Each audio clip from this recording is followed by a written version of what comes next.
Welcome to another episode of the Eye to Eye podcast.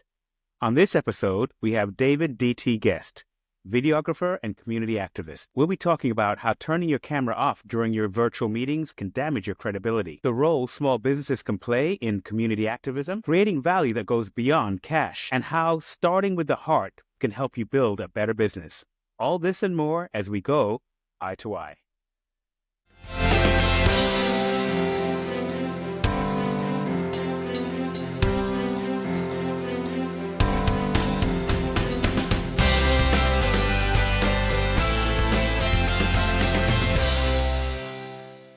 Welcome, David D.T. Guest, to the Eye to Eye Forum podcast. Tell us a bit about yourself. So I'm a rehabilitated video marketer that's recently pivoted into social entrepreneurship through a community award show called the Love Barrow Awards, and looking really to scale that and take the model into different communities that might need it in order to inspire and connect community. For me now, one of the things that, like we have in these conversations, and especially with your background in like videography and everything like that, and you understanding the practicalities of doing something like that, I would love to like create some kind of, I saw a video a while back where it had, if conference calls were in real life. And the guy was like, it's like an empty room and then, hey, how you doing? And somebody's in there. It's hilarious. It just keeps going, doesn't it? Yeah. And something like that, like showing up to a meeting with a brown paper bag over your head, with just the initials, because that would be the equivalent of people not turning on their camera. You know what I mean? Or their camera's on and it's like, yeah. Oh, yeah, sure. Or, David, so what do you think? Huh? What? I'm really engaged right now. Crushing an email. Yes, to me, those are the kind of things that kind of impact engagement, impact relationship, impact trust. And as a person who does change and transformation, they're micro indicators to me, little flags of people aren't managing their time, people are overworked, people lack focus, all those kind of things that undermine the ability of the project to be able to be delivered as effectively as it could be, or the change in the business. No, absolutely. I think technology is just a tool, and we take it for granted that we can do things like switch our camera off and maybe do other things. But all it is just allowing us to leverage more. Do you know what I mean? It's like the man on the bicycle idea is the most kind of like, person. Exactly. Well, it's just the idea of a man on a person on a bicycle is like the most effective kind of like, or fastest creature on the planet. Do you know what I mean? Or whatever, or whatever Steve Jobs said. Yeah. Oh, okay. But at the end of the day, you still need to understand why you are doing what you're doing. If you're having a meeting, you have to be engaged. You have to kind of like be present, don't you? It's just like, if you did it in real life, why would you do it on the Zoom call or anything like that? Yeah. But yeah. I do think though that I might do it myself. I might. I've got a few people who would be prepared to do it. I'll switch my camera off and I'll tell them to do it. I'll record like a Zoom call, put a bag over my head with kind of like two eyes and a smiley face, and I'll go like, Dave, can you put your camera on? I'm kind of like, okay, click. I'm shy. I think that'd be amazing, just to drive home that point. This is a kind of creative flow that you have as a videographer, because you can think in scenes, you can think in how it's going to be engaged, the reactions, and those things that you could capture live, you know what I mean? Capture on camera kind of thing to get people's reaction and then be able to comment and speak on it. I mean, those are things that to me really hit home. When people talk all the theory around engagement and blah, blah, blah, it's all blah, blah, blah. But when they see it for real, it's the experiential thing that I think really changes the way people look at things. Oh, absolutely. I definitely think that there's something that we react to in the moment. We've got to just do stuff, if that makes sense, rather than talk about it. Got to walk the walk rather than talk the talk. And this is one thing. I mean, I know it's very kind of you to say that I'm, with my experience as a videographer. Yeah. I just think it's me. I always kind of like go, oh, that'd be hilarious, and do it. rather than being a videographer. Because not all videographers, there are some incredibly great people who are videographers, but some of them are boring technicians, and they know what buttons to press, they know what to do, but they do need direction. Do you know what I mean? It's not just, creative. If they could frame a shot beautifully, better than I can, light it fantastically. But but see, sometimes if you've got a clever, sorry to interrupt, if you've got a clever idea, it doesn't matter if you think you're creative or if you've got a creative background. You should just deliver on it. With that said, I think this is where, because I pointed to you being a videographer in your background in making videos and such. So, because when I met you all the way back doing talent dynamics and such like that, and all your engagement behind the scenes on that, and all the work you were doing, it's easy to put somebody in a box because that's what I know them as. But even the conversation picking up with you 10 years later, over 10 years later, right, is all the other things that you bring to the table. Because I think even the fact that when I look at what you're doing with the Love Barrow Awards, the way when I look at the stuff on the site, the way it's presented, it has that videographer's eye, from put the camera on the table and looking through the wine glass at the people on stage and the way people engage. But it creates a feeling of I'm there, that this is a special moment. It creates this is a special moment. So like that, as we start to talk about the Love Barrow Awards and the progression of how you did that, of now kind of systemize it, for lack of a better word. Is that, you mind me using that word? Yeah. No, it's definitely, we had to systemize it just to make sure that we could be as effective as possible in order to grow it. But once we wrote everything down and how we did everything, we quickly realized it's just like other people could benefit from this. And so we could take it to other places, if that makes sense. So systematize is absolutely fine. Yeah. But then the conversation that I thought was really important to me was, we were talking about how you want to encourage those people who are, again, forgive me if I'm using the wrong word, community activists, active in the community, doing their thing because they love to do it and they love to help, and not almost soiling that whole experience by trying to make it some big money-making scheme. You know what I mean? And the role that small businesses and individuals can play in supporting those activists. Yeah. So, I mean, how you sort of elaborate on that for? So you did ask me, you did give me some prep. So I wrote some notes, as is my one. But I think the idea of community activism is kind of like, it's funny when you kind of like think about it in terms of a box that you put people in. And, I think that everybody fundamentally recognizes they're part of a community and they would like to do something to help that community. So everyone, and I am a natural born optimist. I can't help myself. So everyone, I think, fundamentally is a community activist, from kind of like seeing a piece of litter on the floor, picking it up, to helping a little old lady with kind of like her bags or kind of like up some stairs. Each one of those steps helps to kind of like enforce and build the community. And I think it's almost the media and kind of like our natural human instinct to look for the bad that kind of like almost tries to break that down or put it into boxes and kind of like go, look at these amazing people doing these amazing things. And, they're usually people who talk about how amazing they are. But one of the things that the Love Barrow Awards does really well, I think, and that's the feedback we've had, is most people, when they are doing the fantastic things they are doing, aren't doing it for recognition. They don't doing it for reward. They don't even think they're doing anything special. Yet everyone else is just kind of like going, I don't know how they do it.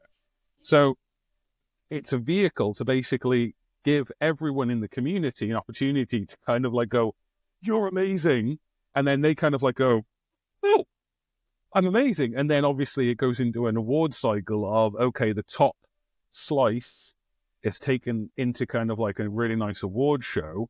And then that kind of like gets pushed outwards to inspire other people. And this is one of the things I say very often to these community activists, just people in the community just doing fantastic things, that even if you don't think you're doing anything special and you don't want the attention, think about the person down the road. Think about the person on the other side of the community who's just kind of going, oh, I wish I could do something. hear your story and are inspired to just do a little bit more, plus one it.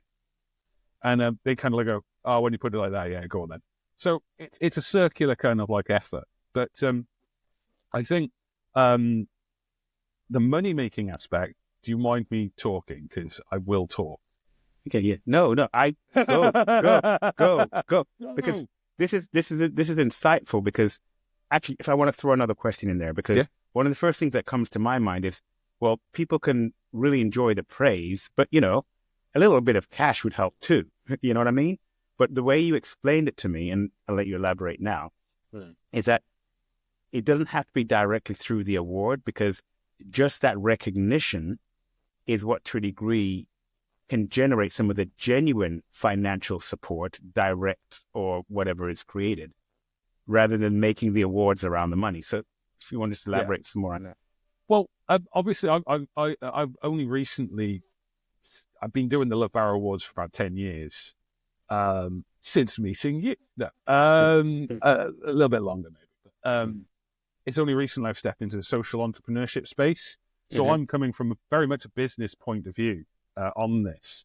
And one of the things that I've always kind of like found interesting is that idea that money is not the end point. Money is just the measure of what you're doing, if that makes sense. Yeah. And my own personal experience has been that every time that you put money into the conversation, it either slows things down, it kind of like turns everything into a transaction, or it just starts to not commercialize it, because commercial kind of like pressures are useful, but they're not everything.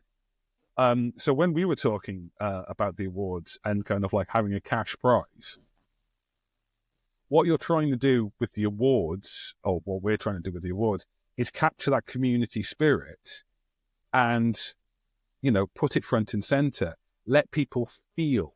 So as soon as you kind of like add money into that, they start thinking. Does that make sense? It's that kind of like that emotional versus kind of like rational brain. And yeah, the money can come later. I mean, one of the great things about the awards is that there are so many sponsors, large businesses, small businesses, that want to kind of like actually provide social value, you know, that kind of like buzzword.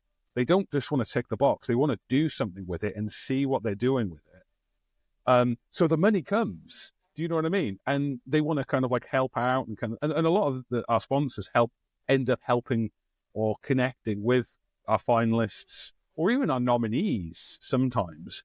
And so again, that's the result, not the end point. So actually putting a cash award onto a prize, I don't know. It also attracts a different kind of person. In fact, in some cases, as I'm thinking this through, I did some work a while back with a CIC called the Biz Bootcamp. Oh. And one of the founders, because I was working with him, he was saying, what I need £10,000, right? But many of the people who are these community social activists and stuff are not necessarily always business people. So what he was looking for is, I need £10,000. I'm like, do you need £10,000, or do you need some of the things that £10,000 will buy? He was like, I don't know what you mean. He goes, well, what are you going to do with the £10,000? He said, I'm going to buy a laptop.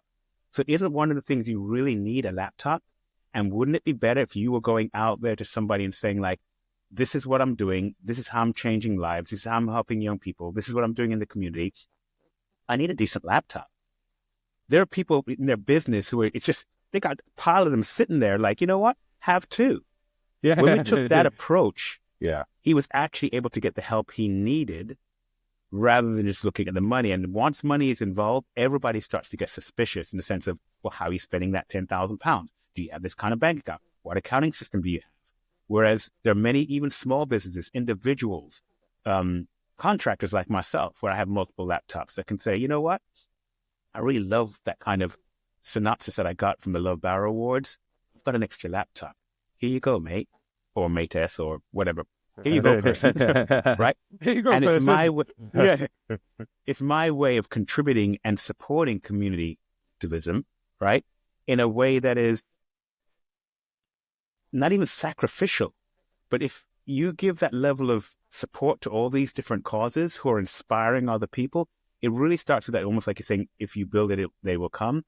More people seeing the intrinsic benefits of giving, even if you want to look at it as karma.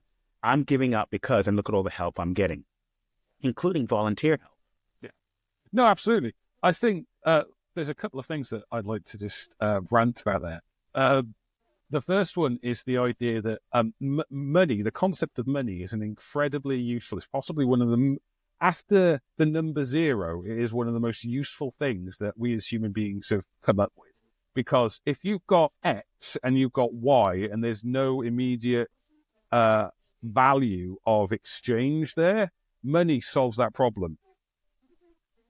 But we've kind of like focused too much on trying to use money to exchange the value of everything. And one of the things that I wrote down was that businesses in particular, I think, and it works with people as well, but businesses specifically need to be conscious of what they can what is sustainably available for them. Because just like you said with the laptops, if there is a company who services laptops or buys and sells laptops, they will have a ton of stock. If you went to them and said, can I have $1,000 for a fancy laptop? They'd be kind of like, go, no. If you kind of like go, have you got a laptop that I could use for sponsorship or kind of like that kind of thing, or just say nice things about you, or you just tick that box, they'll be like, yeah, because for them, the laptop is not the same as £1,000. Absolutely. Pounds. Hoorah. Exactly. But this is, and this kind of like goes into kind of like a larger principle of something called asset-based community development, which is where I'm heading with the awards, in the idea that everyone, or a community and individuals as well, have assets.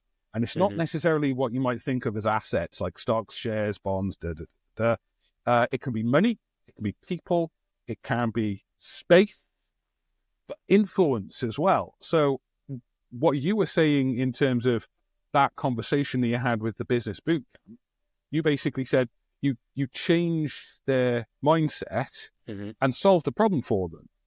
That was an effortless asset that you had, that you provided to them and allowed them to move forwards. We've all got something that we can give, and it doesn't have to be a sacrifice, like you said. It doesn't have to be something that we have to consciously give up, if that makes sense. We can have our cake and eat it in this case, because they're assets that are ours and they replenish. Also, end of rant. Also, if you speak to your accountant, certain levels of giving can be tax deductible, but absolutely. I think the thing for me is around value. And there's a book I read by a guy, Alan Weiss, valued giving. I mean, value-based fees. On this. Yeah, value-based fees, right? I'm sure it's Alan. Anyways, it's called value-based fees. And what he talks about there is that giving value is very subjective. So I can do something for the Biz Bootcamp, as an example, and I did that piece of advice. It allowed them to get what they need. That grew and that touched all those people's lives. And therefore the value to them was like, oh my gosh, you just basically doubled the amount of support and help that we give. But for them, that the size of the organization was, it might be about £5,000-10,000 worth of monetary help, besides them feeling encouraged. But you do the same thing for like a multinational corporation, right? You help them change their perspective on, let's say, recruiting, and their retention drops. It saves them hundreds of thousands, right? It has value to them, but the monetary value is so much more. Right. So the concept there is not feeling guilty if you are providing them with £500,000 worth of tangible value by charging them 100,000 versus charging 100 to the Biz Bootcamp as a CIC. Yeah. But people understanding that value is how they perceive it and what they're willing to or able to pay. Yeah. So if you don't mind, I'm going to do a quick rant too. So I do an exercise with a lot of leadership teams where I have currency. And what I'll do is I'll take something like the most recent one I use is 200 shekels, which is Israeli money. It's paper. I like to use one that's paper. I have them pass it around and I say to them, would you give me 5 quid for this? And they're like, yes, no, whatever. And I have them raise their hands or whatever, right? And then I'll say to people like, why would you say yes? So I go, £5 doesn't mean that much to me. That looks kind of interesting. It may be worth more or less. Then I'll say to somebody else, why did you say no? Because Susie over there, she's a finance lead and she said no. Susie, why did you say no? I have no idea. So now you influenced all these other people because of your position and your label to say no, even though you don't know the value. So then I put up on the screen, it's actually worth £24. £24? How many of you would give £5 for it now? Whoop, whoop, whoop. In principle kind of thing. But what it is if you don't know the value of something, even at 1/5 of its value, it can seem too much. So I think part of the thing with the Love Barrow Awards is letting people see the value on that individual's life, on their work, that person's work in the community, them getting to see it and go like, you know what? I got 15 laptops.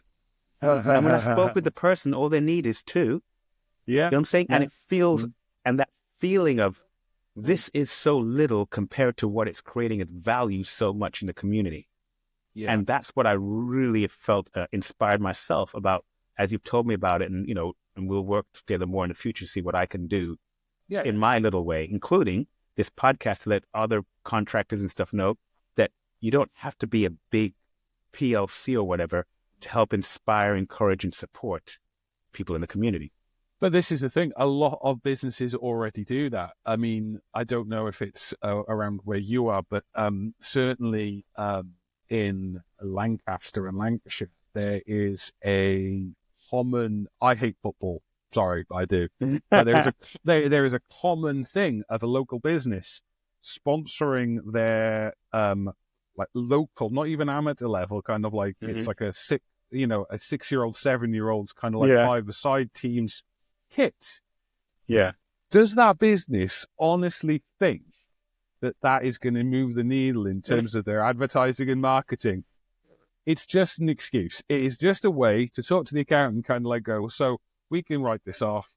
It means that we have to pay a little bit of tax. I prefer to give it to kind of like my local community than the tax man. So, but fundamentally, what they want to do is they just want to help. And I think a lot of businesses do these kinds of things.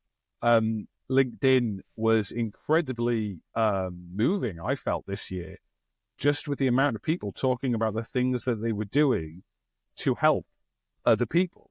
And you could call it kind of like, vanity posting or kind of like, humble brags. But I didn't get that feeling. I got the feeling that there are so many people and so many businesses out there just doing it because they want to do it. But it's almost like we've become in a box. We've become siloed into, well, that's not business. That's something else. That's not community. That's something else. That's not doing good work. That's just something that I do anyway. And I think one of the things that the Love Barrow Awards, or this kind of like awards model, does is it breaks down those barriers and allows people to see, there's so many good things going on. Helping people already doing stuff, doing maybe a little bit more, and inspiring people and businesses and organizations to kind of like start or try something else out. With that said, there's another element, because I'm a systems kind of process thinking kind of person. You surprised me, Marcellus. What? Systems? And what I like about it is it's about removing the barriers, or, reducing the number of barriers. And so that's why I kind of liked about, I think my brother had something on a post recently, and it was like, systems eat hard work for breakfast, right? Putting systems in place, having that system can sometimes beat the whole hard work, because it's a process that is reliable. So people who like, I want to do something to highlight, for my city council, for my town council, for my collection of councils or whatever. We'd love to do something like that, but we don't have the expertise. We don't have a winning formula outside of coming to some, come to my webinar and I'll show you how to do a community thing for less than, value 497, now available for. And the whole thing with Love Barrow is, here's a team that have done this before. Here are our results. The most thing I could liken it to without sounding bad is like a franchise. We've got a proven model with proven systems, the back office systems that we need, and the training of living, breathing, and doing it for a year with a helping hand, and then take it forward and pass it on. Yeah. And doing that, dropping that around the country from city council to city council, from charitable organization to charitable organization, and highlighting this from that inspiring people to do community activity is the power.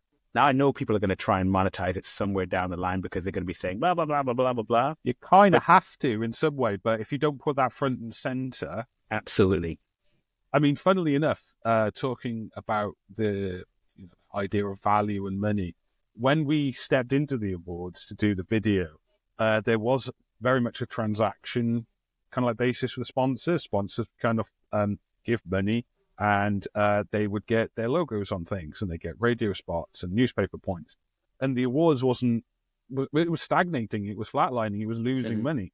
And it was only when we dropped away that transaction and basically went, this is the cool stuff that we're doing. Again, appealing to emotion. Is this something that you feel that you would want to be a part of as a community business, based in the community? And that was the spark. That was the thing that kind of like moved things forwards. Now, money is a fact of life. We live in a money-driven economy. It's kind of like, that is the kind of like the value of exchange. People have to keep the lights on. People have to eat. Businesses have to do their profit and loss and balance sheets, and everything needs to be accounted for. But within that system, we can either let the principle or the value die, and we're stuck just with the system, and we lose that kind of like point of why we're doing it. Yeah. Or we can kind of like put things where they need to be and just kind of like go, let's make something happen. Let's focus on the result that we want to achieve, and let the system support the result. And I think that's where kind of like good things really can happen. And the phrase that comes to mind for me is start with the heart. Oh, I like that. I'm going to write that down. Because if you look at those emotional, you look at those spiritual drivers, the other things will fall into place. Yeah. But starting with a more pure idea, in fact, separate kind of topic, but I was having this debate back and forth with a longtime friend, and we were talking about New Year's, and he was saying, well, actually, it's a 13-month calendar, which is naturally by the lunar cycle, by all these things. Yeah, it is. It breaks down. Doesn't it break down exactly into 13 months? It does, no, and it makes complete sense, right? I know. Also about like Christmas, Jesus was actually born on the so-and-so of September or August or whatever it is. And it was when the sheep was out in the kind of like the hills, because that's where the shepherds were. They wouldn't be in the middle of December. They wouldn't be kind of like having sheep out. They'd all be kind of like huddled around in a barn or somewhere. With that said, I said, well, despite all of the things that have been put into it, any pagan rituals or whatever has been put in there, isn't it great that a huge chunk of the world at a specific time of the year, no matter what it is, step back and think about giving, caring, sharing, supporting. And for me, the most important message is that Jesus was born. There's hope for entire mankind throughout all time. So whether it was May, June, July, August, September, October, November, December, the fact that this amount of time where people start to focus on giving and caring, that to me is the heart behind it that can get around some of the things that might have come in to soil it. In the same way, like you said, is let's talk about what inspired these people to help. Let's talk about the impact it has on their lives. And these other things, if you need to engineer that later on, sort it out. But let's start with the people. No, I definitely think that. One of the interesting things, I think it's a fundamental human, this is my natural optimism coming through, it's a fundamental human drive. I really do think this. I'm not cynical in the slightest. And we can talk about Christmas, but we can kind of like look at kind of like some of the ideas of Christmas, and then we can look at the pagan kind of like holidays. But other religions also have this idea of a light in the dark, a moment of hope when things are at its bleakest or darkest. And that's not just spiritual, that's cultural. That kind of like crosses kind of like all divides, all barriers of kind of like religious, race, and creed. And I think that's something that we can lose quite easily by, focusing on. It's easy. We're wired to look for threats. We know this. Yes. And so in a lot of ways, money, commerciality, these kinds of things pose these artificial threats that have consequence, but they're not gonna kill us, you know. Some threats do kill us still. Yeah. You know, we've got cancer, don't smoke, you know, it's kind of like, but majority of the world, we don't live in a jungle now where there's a predator trying to kind of like eat us. So most of the threats it's not life or death.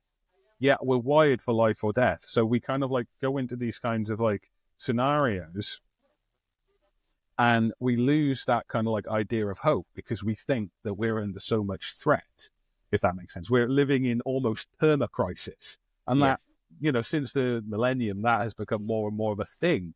That, you know, we live in a post-truth age and that kind of thing. And the idea that, you know, the media byline, the clickbait is always something that is a threat, fear of missing out, you know, fear marketing. But you also see kind of like this rise right behind in the coattails, the joy of missing out. You've heard of FOMO? Embrace it. Don't get overwhelmed. Minimalism, kind of like focus on the important stuff. And I think, you know, the inspiring message of things like the community action that is going on around is something that is happening. And it just needs to be shouted about. With that said, something came to mind when you're talking about the thing across cultures. Yeah. There's an element of December 21st is the shortest day of the year. That's as dark as it's going to get. And having something celebrating hope and life and rebounding should kind of make sense at that time of year. So yes, you can say in spring when everything is being born and that's rebirth.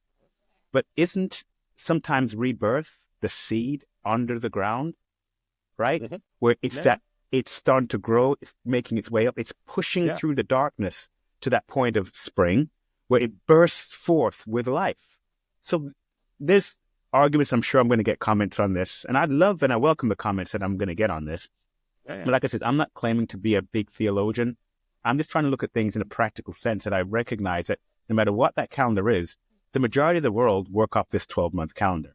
The majority of the world work off celebrating Christmas at this time. So there's a point to where I'm going to go along with that because I'm looking at the heart of the matter, the intent of the matter, rather than the specifics of the matter. Because that can be a distraction to what we could achieve by making the most of. In fact, one other thing that people said to me was, oh my gosh, right after Halloween, people are starting to celebrate Christmas already, and it's all commercial. I'm like, right after Halloween? Is it in August now, isn't it? You know what I mean, right? But with that said so that means we have an extended period of goodwill to all men, kindness, generosity, giving. Bring it on. Bring it on. It's what you want to look for, I think. And I think that kind of like brings it back down to mindset again. If you're looking for the negative, you're going to find it. But if you are trying to look for the good, for the inspiring, for the hope, you'll also find it as well, because it does exist. Yeah. And so like you said with the whole thing with the clickbait thing and it being driven off, you know, fear and the fear of missing out. And you're saying, well, actually embrace missing out. Because I did an article recently on LinkedIn called about AI, saying don't stop, but proceed with caution. Yeah. And what I'm saying is I compared this, is AI the new asbestos? Right? I love it. Right? Think about it. There was a time where they put it in walls, ceilings, concrete, babies' cribs. It was flavor of the year, wasn't it? Right? Yeah. And then eventually it cost billions. So I think I'm going to be following up with another article because somebody responded, well, that may be the case, but you're going to miss out on all the profit that can be made and blah, blah, blah, blah, blah. And I was like, well, would I rather be right or rich or right, whichever, because there is a sense of, yeah. The billions that it's costing and the damage to life. Is that the way that I really want to make my money? Mm-hmm. So that's the same reason why I'm not let's say a drug dealer, because I recognize the damage. I could make money fast. With right? your systems thinking, Marcellus, you could be the greatest. Pfizer and Moderna have nothing on Marcellus. Right?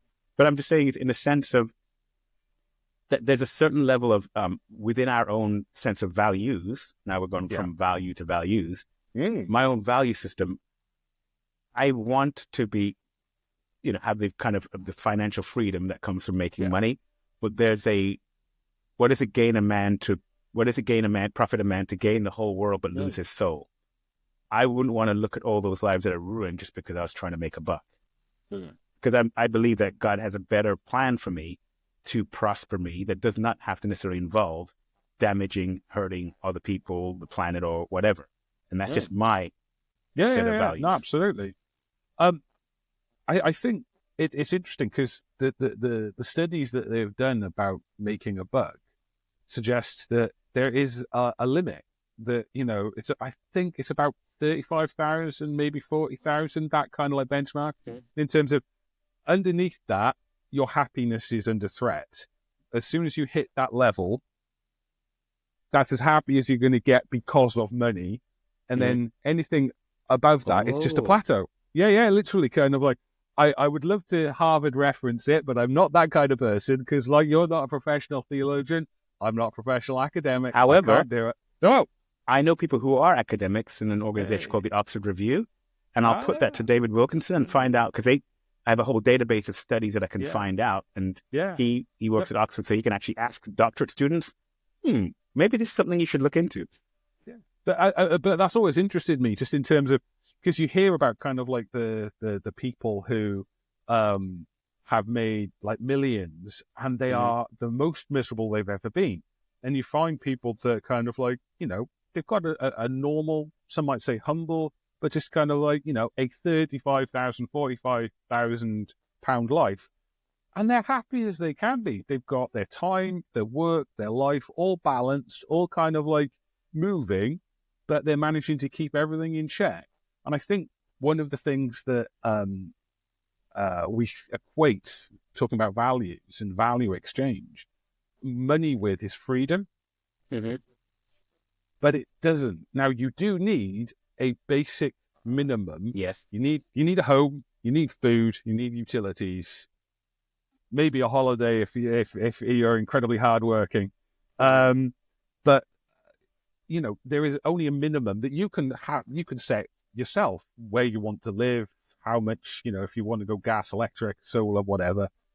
But I'm losing my point. But you can have free life, a millionaire's lifestyle, with just a rucksack. Does that make sense? In fact, people may or may not be aware that like Elon Musk was couch surfing for a while, right? He was going between his millionaire friends' homes and staying there and spending time sleeping at the floor X. This guy was living to almost, oddly, similar to like a nomad kind of life, in the sense of not stuck in one particular place. They look at things like Warren Buffett has had the same house for decades, right? Doesn't own properties all over the world. I love some of the Warren Buffett stories. Elon Musk, not so much, because his father owns Emerald Mine. But it'd be easy to sofa surf on millionaires if my dad owned an Emerald Mine. But Warren Buffett is fantastic because I love his stories. Like, he goes out and he buys like the second-hand car as a new car. Do you know what I mean? It's just like, and it's brilliant. And look for a discount because it had hail damage. That's the one. That is the one. Absolutely amazing. Yeah. But the other thing as well is just like his advice is not the advice that you want to hear. If you're kind of like going to Warren, but you're thinking, there must be some secret, and he's just like, no. Stick it in a low cost kind of like market linked account, and just leave it there, and just kind of like dollar cost average, just put it in. Don't try and time the market. Don't try and bet against it. And you're kind of like going, but surely he must have a system. Yeah, he does. looks at every single number, every single line, and he kind of like looks at what's going on. And he doesn't always get it right, because I found out the other day that, what's his business? Berkshire Hathaway? But yeah, Berkshire Hathaway. Yeah. They've actually lost money over the last 10, 20 years. They've lost against the market. But this is why his advice is, he's just like, go on. I was going to say, there's a part of it is all about modesty, because a number of people, they don't necessarily want to be a millionaire. They want to live a millionaire's lifestyle to try and match what they're seeing on social media, right? And so my thing has always been, I get a lot of money, right? I mean, Uber money kind of thing. I don't buy a Ferrari for £200,000 because in London, the speed limit is still 20. Right? In a 200,000. And it's not a lot of fun driving a Ferrari at 20. Yeah. But whereas that 200,000 that I could buy and have it sit in the garage most of the time, or drive 20 miles an hour, I could spend 20,000, invite a few mates, David, if you wouldn't mind coming, right? Fly over to Italy, rent a villa, rent 2 Ferraris for a week and a half, and drive through the things, speed or whatever we want to do. That experience is typically what most people want, not necessarily the problems that come with ownership. Yes. Which is why you have many of these billionaires that their official salary is very, very low, right? Whereas their ability to have the experiences that they want is almost endless. So like you said, it's that point of the 35,000. There's a point where you get, or whatever that number is, that this is what you need to maintain. And the rest kind of is experiential based upon what you set. And what I like from the book from, I think it was Jordan Peterson in his book, The 12 Rules, what I liked, one of the things he said is, don't compare yourself to other people's today. Compare yourself to how you were yesterday. And that's what you're really trying to improve against.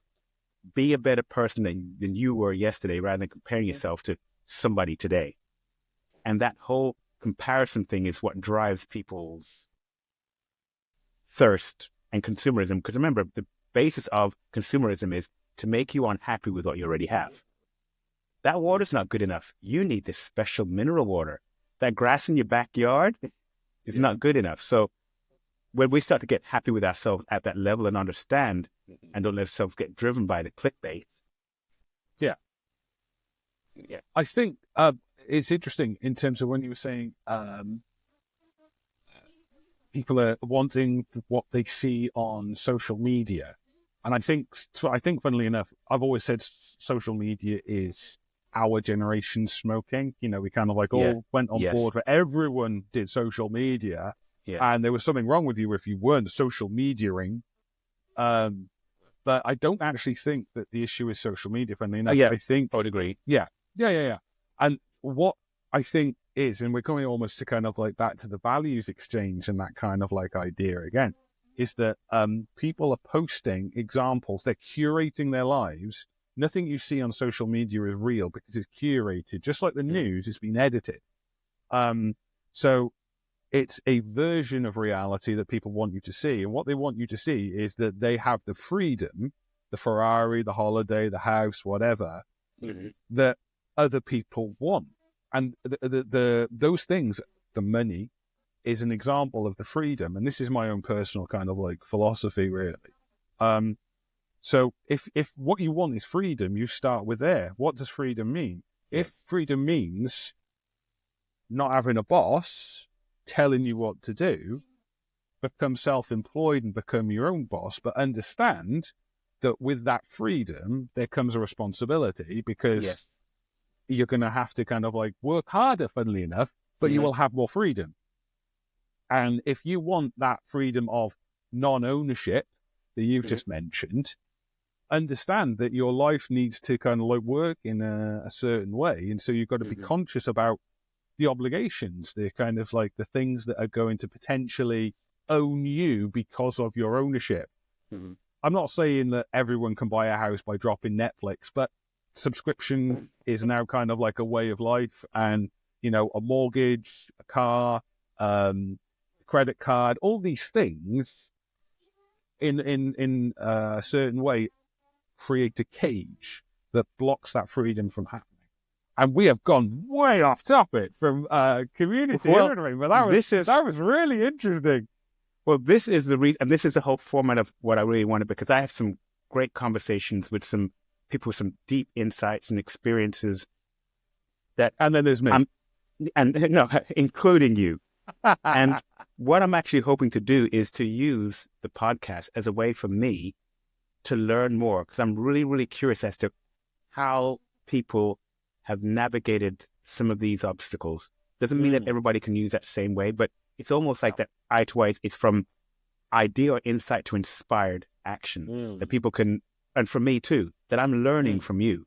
And as I'm learning from you and then other people that I'm going to be interviewing, that's my way of learning, but also sharing that learning in that journey, because I have literally spent 6 figures on personal professional development in the past 15 years, right? Traveling all over the world.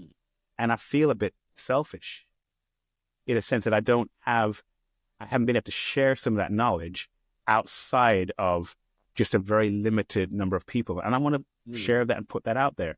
So right now, even with the sense of people like, how many hits did you have? I'm like, no, this is about the content being there for that one person. So I might only have 10 views, but it might be that one person that changes their life. And that's actually my motivation for doing this. And it's not just the whole commercial driven thing. Yeah. It's funny, isn't it? We think that more is better, but, there is that idea of quality and quantity. So if you could kind of like turn around and say, it's just like I helped one person in my life, and that person was Gandhi, or kind of like, somebody who has had a profound impact on the culture and kind of like the perception, Nelson Mandela, Martin Luther King, people, Shakespeare. Do you know what I mean? Just kind of like, if you could just kind of like make a difference to one person, and that one person goes on, and you could kind of like go, and not even, and the thing is, to me, it's not even having to know that it was Gandhi or that person, but that's to me the whole sense. That's the thing. And that's the reason why, again, kind of going back full circle as I kind of close this out, with the Love Barrow, is that one inspired person could be the person that changed the whole social movement, right? Because of that little bit of inspiration when they're about to give up. So it's, some people say like, oh, you're just saying that because you're not monetized. No, this is honestly my heart on this, right? Yeah. And I'm learning ways to probably reach more people. And so that numbers thing is something I might look and measure because I'm a systems person, right? However, ultimately, the selfish part to me was people paid me some good money to be their consultant, and they didn't always take the advice. And I'm not saying people have to take the advice, but I like the idea that I could put something out there that I may not know somebody took the advice, but it improved lives because of the investment I made, even in this time, to share this message. David, thank you so much for making the time. Thank you for what you're doing. And I'm looking forward to working with you however I can on the Love Barrow Awards. Fantastic. Thanks, Marcellus. It was a pleasure to be here, and we had some really interesting conversation.